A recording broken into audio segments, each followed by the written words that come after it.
Warning: this video contains extremely graphic details. Viewer discretion is advised. It was exactly 2:31 a.m. I remember since I glanced at the clock on my nightstand before I retrieved my loaded revolver under my mattress. Ashlyn, my girlfriend, heard unusual sounds that came from the kitchen downstairs. Feeling distressed by the unfamiliar sounds, she shook me awake to see what the commotion was all about. She whispered to me in a hushed tone, saying she thinks someone was in our kitchen. I was uncertain about what to expect. I just let out a sigh and grabbed my gun, because I was a little on edge from seeing her anxiety, but mostly for the sake of her peace of mind. I crept down the stairs, gun ready, and rounded my way to the kitchen, slowly and quietly. When I looked, I noticed nothing out of place, so I just figured it was the house settling, and it must have spooked my girlfriend. But I didn't want to go back upstairs without telling her I thoroughly inspected the house. Feeling certain the coast was clear, I walked into the kitchen with my guard down and looked around some more. As I initially suspected, everything was pristine and normal. Nothing was out of place, so I headed back for the stairs, wanting nothing more than just get back to bed. But as I got halfway up, that's when I heard the twisting of a doorknob. It was the door to the kitchen pantry, being opened ever so slowly. I literally froze in total shock and concern. With my gun in hand, I reverted back to the kitchen, trying to avoid even the slightest creak. As I stealthily peeked around the corner, there I saw him. He was about the same height and build as myself, carrying a large black bag, thoroughly rummaging through the cabinets. I stood there in complete disbelief for about 10 seconds, when this man then closed the last cabinet and ventured towards the den. I was not about to let this criminal rob me blind. I crept slowly behind him, feeling a combination of fear and rage. I saw him crouch down to look through a drawer and large cabinet full of antique decorative plates and expensive valuables when suddenly, he turned his head and looked directly at me. I pointed my gun straight at his face. "Please don't shoot," he uttered with a deep voice but clearly startled. He said in a voice full of fright, "If you let me leave, I'll never set my eyes in this place again. I swear it." I stared at him for about 5 seconds and responded with, "Just get out of the house before I blow your fucking brains out."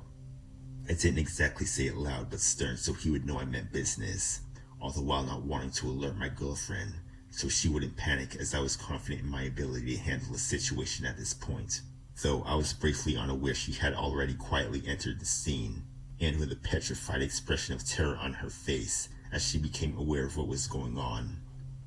"Get out now, and you better hurry before I call the cops, asshole," I said in a firm voice. The man shakily responded with, All right, I'm going, just let me pass." He left the bag packed of stashed valuables on the ground, slowly making his exit. Based on how the scene was structured, he needed to maneuver beyond where I was positioned in order to make his exit. So he was slowly coming my way, hands raised and still pleading for me not to shoot, as I was eyeing his every move. Here's where the story takes an abrupt, bleak turn for the worse. Somehow my memory during those final moments strangely faded and picked back up somewhere else entirely, in a hostile environment that's hard for me to describe. I still want to believe what happened next was just some terrible nightmare, but everything that happened was extremely vivid, even more than reality itself, as hard as that is to understand. I was laying down completely naked in some immense field of black grass and black soil, with this absolute bone-chilling darkness completely amassed everywhere as far as the eye can see. Up above was, as far as I could tell, a pitch-black void that literally blanketed the entire scene from hemisphere to hemisphere, like an abyss of solid, endless darkness. I can never forget the way that I felt the first moment in that environment. A wave of unrelenting terror and despair came over me and took hold, and the more it seemed to worsen as my consciousness heightened. Everything in that entire scene was solid black, making things difficult for me to distinguish. I slowly arose, looking around, completely terrified and in absolute wonder. My first concern was for my girlfriend, as I nervously called her name. "Ash? Ash?" I was completely alone and scared. I had no idea where I was. Somewhere off in the distance, I had noticed the pathway sheeted with black gravel, and there was a glimmering flame afar off. I really wanted to know where I was and what was going on, so having nothing else to do, I began heading for that gravel pathway. I made my way to it and started running along the pathway to where I saw the flame. I was running and walking on and off for a while, for what seemed like more than 10 minutes, until I finally came upon this massive black staircase leading downwards with 2 giant torches in flames on either side of the entrance. This enormous fixture that was before me was utterly frightening, and the feeling that I got from it was absolutely chilling and petrifying to the core. As I peered into the opening leading down, all I could see was utter pitch black darkness phasing into the descent. I had no choice but to go down, or else I would never find out what was going on around here. And there was literally nowhere else to go. I began to make my first steps down that abysmal cavern, as with each step my anxiety worsened. I also couldn't help but notice an unbelievably foul-rotten stench of death and decay that waxed stronger the further down I went. This only added to the petrifying level of fear I was already feeling in those moments, and it was so horrendous I constantly dry-heaved in an attempt to vomit. Just the memory of the experience alone is nauseating. At a certain point it started getting hotter. It got extremely hot, as if I was walking into an oven. It was so hot I felt like collapsing from exhaustion, as the steps themselves gradually got so much harder as well, causing me to wonder what exactly I was walking into. Despite the tantalizing uncertainty of the unknown, I continued to descend those steps for what felt like stagnant hours and hours drawn out into this agonizing journey down a cavern that seemed to be to no end. For how long it took, I don't even remember, but I eventually made it to the bottom. I instantly wished I hadn't. This horrible feeling surged through my gut that made me want to jump out of my skin. I wanted to scream because of what I saw standing before me, though no sound came out due to tremulous shock. Just a little ways ahead, there stood before me this large, terrifying creature that stood upright, possibly around 7 feet tall. Its shape was humanoid, with jet black leather-like skin, no ears, no nose, and no eyes, though I could sense that it was looking directly at me. In the grip of its large hand was a massive jet black spear. Then I noticed its mouth, the only notable feature on its face, as it began to speak to me in this monstrous deep guttural voice that was nothing short of frightening, revealing layers of large sharp jagged teeth parting its face vertically. "You are needed down this aisle. Walk straight until you arrive at your destination." I trembled in the presence of this creature, and I somehow gathered the courage to bolt past him, not wanting to dwell in the wake of that frightening beast a second longer. I ran straight ahead, and I didn't stop until I saw an ominous faint red glimmer ahead of me, which became another factor to my growing anxiety, but I continued to walk. I looked up.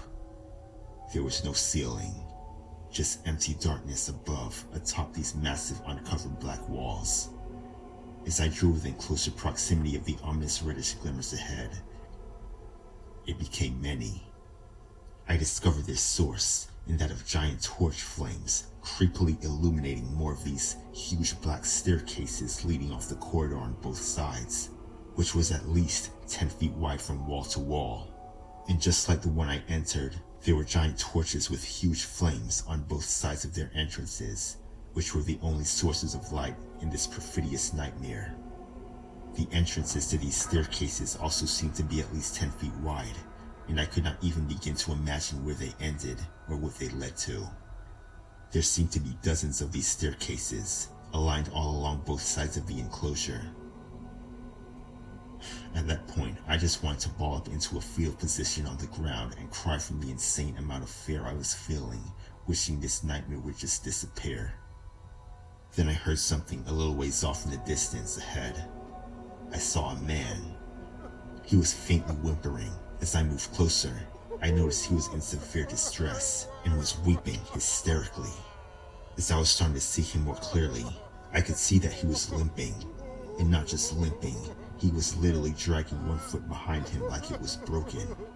I saw the bone protruding out of his skin. He seemed to be in excruciating pain, yet still walking somehow.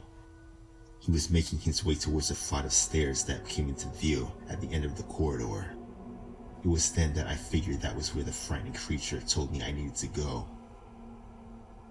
The man ahead of me eventually started making his way up the stairs. He made his way all the way up until I could no longer see him as I tried to catch up, though I was utterly exhausted, terrified, and lonely. As I drew closer to the stairs, that's when I started hearing other voices.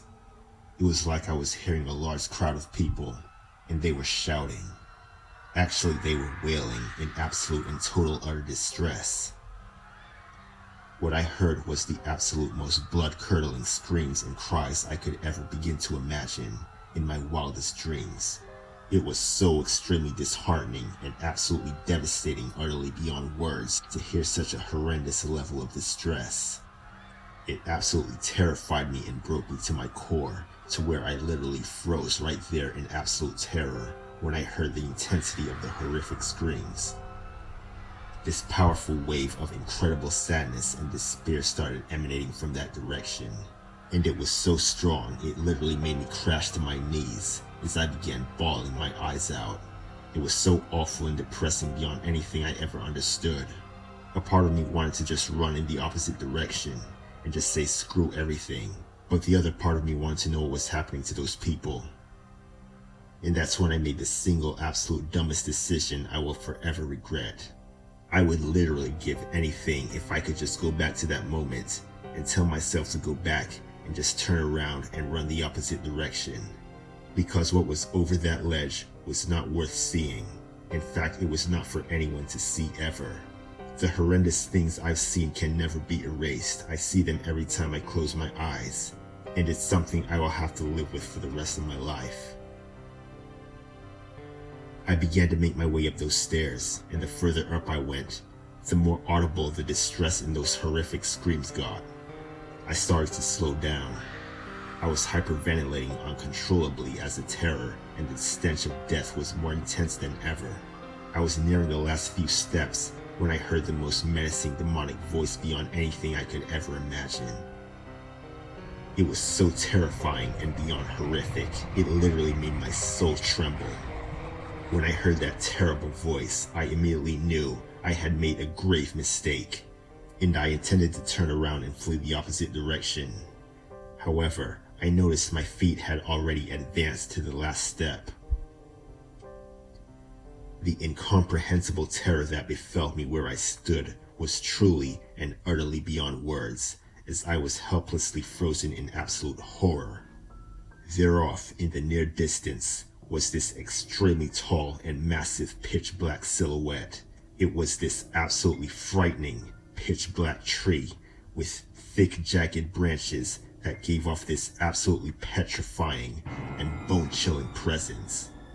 It took me a little longer to make out what its branches were covered in, and it wasn't leaves. Gradually I saw that those branches were covered in human carcasses. On either side of the tree were two more demonic spear-wielding creatures in the likeness of the one I encountered, and they were each standing next to large torches lit in flames. They were every bit as frightening and completely unbothered by the screams of relentless agony. I heard the man I saw earlier begin to scream relentlessly in that same unimaginable agony with such blood-curdling intensity. The terror that it invokes was utterly crippling and amplified by the multitudes of other voices screaming with as much intensity and pain as his cries of distress were drowned out by all the horrendous wailing to where I could no longer distinguish them. It sounded like a roaring sea of madness. The crippling terror that seized me was beyond anything in my worst nightmares. It was beyond words. I started seeing the individual faces that belonged to all the bodies covering the tree. They were faces of different people, and the pain and torment those faces expressed was every bit as horrible as the endless screams of agony that riddled me to my soul. There at the trunk of the tree, by the large thick black roots, was a bloody naked fat man. The state that I saw that the man was in made me puke my guts out several times over. and made my head spin. He was not sitting, except one of the thick, jagged roots appeared to be inserted into the man's anus and emerged from a gaping tear where the man's upper chest, throat, and jaw should have been. What shocked me even more than the sight of this was when I saw him strenuously, yet ever so slowly, raise his hand to wipe the tears that flowed endlessly from his dull, lifeless eyes, despite his efforts. I was astonished he was still living. All the bodies on this tree had a branch sticking through one part of them and protruding out another, and all of them were still alive. This realization made me fall to my knees once again, and I had the biggest meltdown of my life that no one could ever imagine. I wanted absolutely no part in the horrific torment those people were going through. I saw yet another hang from his eye sockets on two small branches that went underneath the ridge of his brow, apparently crushing his eyes and coming back out of his nostrils, while his hands were bound behind him with these hideous black vines coming down his head and around his neck, choking him. I remember looking at a woman impaled upside down through her anus and out her private area. She was just quivering helplessly in pure agony as tears flowed continuously from her eyes. They were dull and lifeless, the same as all the bodies I could see, as well as the man horrifically impaled at the trunk. The state of the guy that was directly back to back with her was even worse, also impaled upside down through his anus and out where his phallus should have been, then back into his stomach and out his left eye socket, dripping with blood. There was not a single thing that I could do to help any of them. I knew that the amount of torment these people were experiencing was beyond horrendous, even more than I could tolerate to think about. My attention was brought back to the limping man I saw earlier. He was there standing in front of the tree. That's when I heard that horrible, gut-wrenching demonic voice again. It would seem like the only punishment suitable for one such as yourself would be to reside here with me. Then I heard the most frightening and menacing laughter imaginable. Before my next thought, a branch instantaneously came from behind the tree, dashing at the man. It impaled him through the neck and coiled itself around his throat like a snake at shocking speed, and then carried him back around the other side it came from. "Step forward," hissed the tree, which is what I heard next. I trembled as tears of unfathomable terror started flowing down my face again. Every part of me trembled, which I lost all control over. The amount of fright that was expressed in my face must have been unimaginable, as I was certainly feeling every bit of it. No, this can't be actually happening to me, is the thought that was repeating itself in my head continuously. I took a couple slow steps onto the blood-soiled ground, still trembling in terror, as I looked up about 10 feet from the base of the tree. There I saw a man and a woman, both white as chalk and naked, each hanging from a branch coiled around their necks like a noose. They were combined at their foreheads to form one, where there was a single mouth, just like on the spear-wielding creatures, except this one was horizontal. I immediately knew that was where that horrific demonic voice was emanating from. That was the mouth this tree was using to speak with. Before I stepped any closer, I asked, "What's going on?" The mouth let out more menacing, guttural, spine-chilling laughter. "Have you not heard of the afterlife, human? Your kind's been ranting on about it back on Earth, no?" I've never been religious all my life, and I had barely ever even read the Bible. I regarded it as a bunch of fairy tales, but as much as I did not want to believe in the reality of what I was experiencing in that moment, I began to consider that all those Christians and the scriptures that they spoke of must have been right about something. And I'm guessing that was the hell they warned of. "Yes," was my reply. "Very well. You know exactly what's going on." The voice was utterly frightening to the core, and reverberantly bone-chilling in every aspect. How I found the courage to verbalize with it, let alone the state I was in, I'll never find the answer. I know all about your MO, Mr. Hip-Skinned. It appears to me you took pleasure in scamming unsuspecting citizens out of thousands worth of profits, so you can feed your own greed just like a selfish glutton. The voice laughed menacingly again. You've played your hand, Mr. Hip-Skinned, and now you'll reap your reward. It continued, that menacing, horrific laughter that was so frightening it made me crash to my knees once more. I was completely taken over by such devastating fear and shame. This monster knew all about my life, it's true. I was an insurance agent, and sure, I did cheat a few people out of some pocket change from time to time. But I was just doing business. Somehow that damn tree saw things differently. The next thing I knew, I was being carried by my underarms. Those giant, monstrous creatures were dragging me towards that repulsive, vile tree, and I was powerless to stop it no matter how I fought. I felt shockwaves of indescribable terror surge throughout every cell and every particle of my being.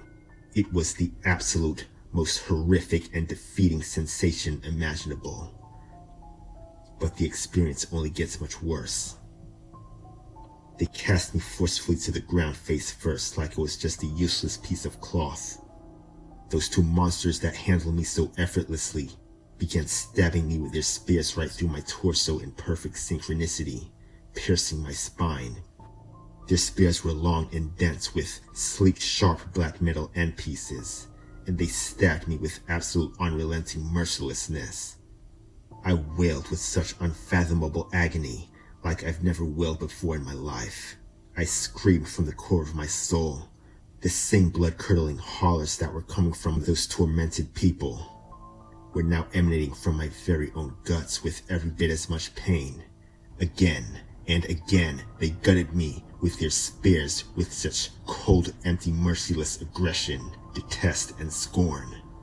I felt every last blow they inflicted onto me, and the pain was beyond anything I could have ever fathomed, and I lived through all of it. Never have I wanted to die so badly as in that moment. But I continued to live on through all of the torment. I couldn't even pass out. Even while they were thrashing me repeatedly, I felt as though I were the absolute most worthless piece of filth in existence, and the most vile, despicable person ever. That was the energy I felt literally within every strike.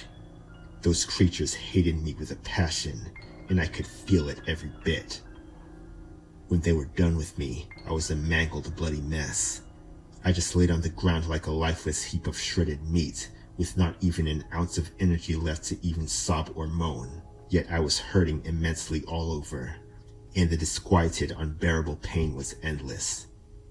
I felt absolutely defeated beyond words, and the hopelessness that afflicted me in this condition was deafening. Those two monsters once again lifted me by my underarms and carried my lifeless heap of a body away from the scene, off into a vast plain. I was completely limp in their grasp, while that vile, repulsive tree was laughing, scoffing, and mocking me the whole time, even while I was being tortured. Away they carried me further and further off into nothingness, as the horrible, menacing laughter and the blood-curdling, horrendous sea of shouting gradually faded into deafening silence besides the prominent footsteps of the creatures carrying me. I was being carried for what seemed like forever across vast nothingness, until we finally came upon a plain of flaming grates that were embedded into the ground, and they were each encased by squared barred gates. I saw flurries of flames shooting out of those grates through each circular orifice of their metal surfaces, and the stench of fire was overwhelming. Those harrowing monstrosities were exceedingly numerous as far as the eye can see, in endless columns of rows, though everywhere around was hazed with thick gray smoke that plumed up and amassed throughout the emptiness up above, like a dark, dense, thick blanket across the entire plain.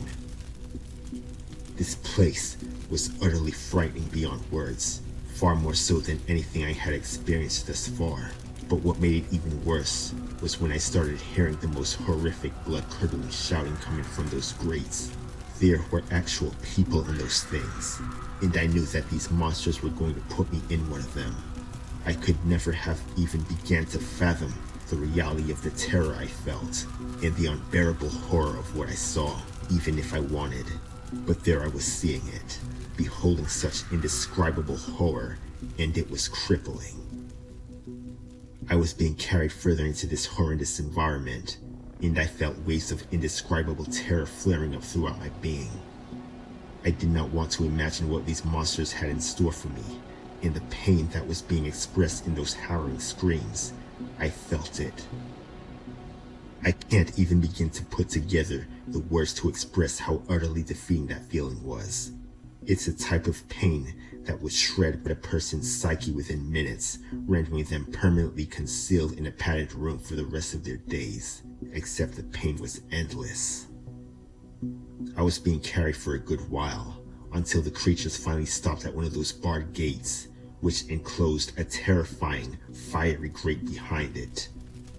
My eyes immediately widened, knowing full well it would eventually come to this, and I found new strength to struggle against their grip from the immense terror that shot through me, which made me scream painfully from the core of my soul, despite my weakened state. But of course to no avail. The creatures were far too strong for me to escape. The one on my left let go of me to open the gate, as the other pulled me inside. The other one then lifted open the grate, seemingly unaffected by the searing flames that started flaring up from the opening. I continued screaming in absolute terror as I felt the outrageously scalding heat against my skin. The one still holding onto me pushed me towards the opening and kicked me inside, closing the grate shut. I screamed and I screamed and I screamed like I never imagined I could. There's no way to describe the pain of literally being melted by fire, especially when you're completely engulfed. The torment was vastly beyond measure, and the heat tore right through me. It tore through every part of me, throughout my body. I was in that pit of fire being burned alive, non-stop screaming for what seemed like days on end, all at once. At one point, I remember pulling myself away from the pain, just long enough to think that I should be dead or well out of my mind. Then the pain stopped completely, though still engulfed in flames. I felt nothing. I had completely stopped screaming. I bundled myself into a corner of the cell, and I looked down at my hands and the rest of my naked body. My skin resembled that of the monstrous creatures, completely charred jet black, and I saw where the creatures had pierced me through my torso. I'm sure that blood had seeped through those wounds, and the fire got rid of it. It was right there in that moment, in this endless nightmare, that I knew that I was immortal. All the flames somehow died down, and I was able to get a good look at the chamber I was locked in. Black stone walls surrounded me. It seemed like only a few seconds had gone by before an eerie red mist started to develop at the floor of the cell. It began to take the shape of a man. I stared at it as it manifested into what looked like the typical depiction of Satan, tall with horns and blood-red skin. My eyes were heavy, so I closed them shut tightly to avoid looking at the foul creature. Almost instinctively, I curled up into my little corner. It had spoken no words to me as it grabbed me, unfolding my body, and attached my wrists to chains that I suppose were attached to the wall. I had no idea they were even there. I hadn't looked where I would find them. As soon as the creature was done, I squinted to see what was going on. The creature just faded away as swiftly as it had appeared. Then, after a moment, the flames came back, engulfing the entire floor in fire. It started to build until the whole cell was completely filled, along with me being burned alive and chained to the wall, and the unbearable pain resumed, which was utterly beyond indescribable. How I didn't end up going mad, I don't have the answer. And this went on for how long, I don't know, but it seemed endless.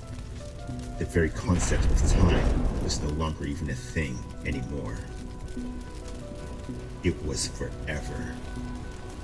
There was no end to my torment, no end to my screaming, and no rest.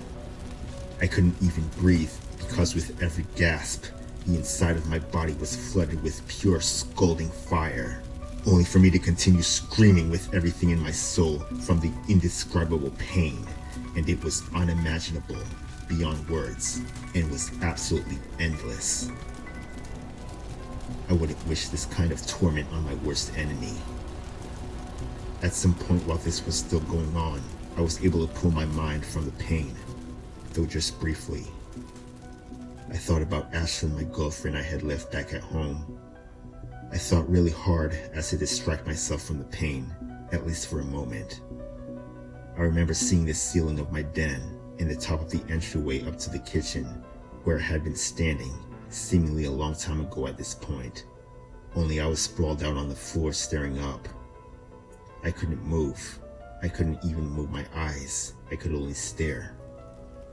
Then I faded back into the cell of fire, back to my endless torment for what seemed like days at a time. I kept trying to think and see the same thing, but I could only hold a thought for a brief moment. One of those moments, though, I concentrated really hard once more, and this time I was able to see from a different angle than I was previously. I recognized two figures, Ashlyn and the burglar, but the burglar had my revolver, and he was holding my sweetheart by the throat against the wall of the kitchen with the gun pointed at her head. I concentrated much harder and harder to where the pain eventually faded, and the feeling in my limbs returned. My eyes began to move about my kitchen, then I sat up. I sprang up immediately and awkwardly fell over onto the burglar due to not being able to walk or move in what felt like weeks. My hands grabbed at the gun as he fired a shot, but not before I knocked it up, shifting his arm upwards, allowing the bullet to miss Ashlyn by mere inches and landing into the refrigerator. He turned his head and looked right at me, then bashed my nose in with his elbow. Blood splurted all over my mouth, my chin, and onto the floor as I fell and landed flat on my back due to my legs being quite wobbly from not walking for so long. I was stunned momentarily as the man turned and pointed my gun straight down at my face, then cocked it. As soon as he did that, Ashlyn suddenly grabbed at the gun and tried to pull it from his grasp. While they fought, I realized I could move my legs again, and without hesitation, I kicked my foot into the man's knee, knocking him on his ass, causing him to lose his hold on the gun, which fell and landed right by my head. It should be quite obvious what I did next, but just for the sake of sick entertainment, I'll describe what played out because it's extremely graphic and haunting. I then grabbed hold of my gun and aimed it directly at his forehead as he was sitting up while reaching out to grab it from me. I blasted him directly between the eyes. It all happened like it was in slow motion. The bullet pierced his skull with a sharp and quick crack and formed what resembled a sinkhole in the man's forehead. It then pulled his eyes, the top of his nose, and the beginning of his hairline inward before it flew out the back of his head and hit the cabinet behind my sink, taking his upper face and brain with it. It was a bloody, gory mess. That was 2 months ago now.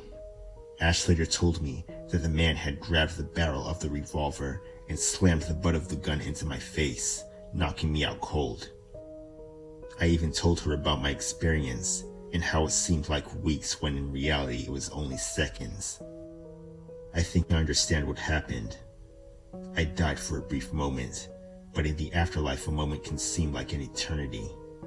I, however, managed to jolt myself back to life with my efforts before it was too late and would have been gone forever, suffering and burning eternally. I can never be sure though. I quit my job and I'd been in therapy ever since.